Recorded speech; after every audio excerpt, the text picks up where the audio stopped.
শীতকালে মার্কেটেও যেমন বেগুন অ্যাভেলেবেল, প্রত্যেকের রান্নাঘরেও কিন্তু বিরাজমান। বেগুনের বিভিন্ন রকম রেসিপি তো আমরা খেয়েই থাকি, তবে শীত থাকতে থাকতে এই রেসিপিটা কিন্তু একদিন বানাতেই হবে। এগুলো গাছের বেগুন, সবগুলো রান্না করব না। এখান থেকে 6টি বেগুন নিয়েছি, যেটা আমি পরিষ্কার করে ধুয়ে টুকরো করে কেটে নিয়েছি। রান্নাটা যে কোনো ধরনের বেগুন দিয়েই কিন্তু অমায়িক লাগবে। কড়াইতে সাদা তেল গরম করে দিয়ে দিয়েছি কালো জিরে ও সাদা জিরে ফোড়নে। দুটো শুকনো লঙ্কা ছোট করে কেটে রেখেছিলাম, সেগুলোকেও ফোড়নে দিয়ে দিলাম। এবার ফোড়নগুলো সুন্দর করে ভাজা হয়ে এলে দিয়ে দেব কুচনো পেঁয়াজ।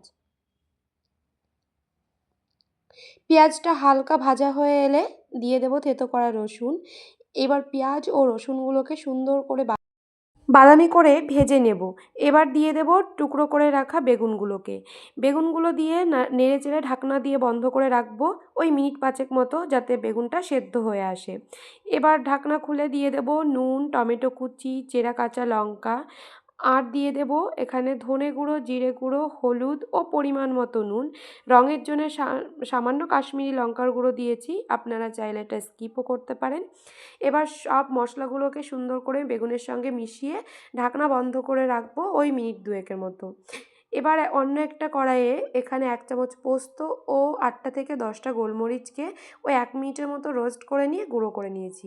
বেগুনটা আমার সুন্দর ভাজা হয়ে এসছে, দেখুন তেল ছেড়ে দিয়েছে এবং পুরোপুরি সেদ্ধ হয়ে গেছে। এবার ওই গুঁড়ো করে রাখা মশলাটা দিয়ে নামিয়ে নিলাম। সুন্দর করে মিশিয়ে নিয়ে নামিয়ে নিতে হবে। এবার গরম গরম ভাতের সঙ্গে বেগুনের এই পদটি পরিবেশন করুন এবং দ্বিতীয়বারের জন্যে আবার বানানোর সুযোগটাও করে নেন, কারণ এটাই বলবে সবাই বানাতে।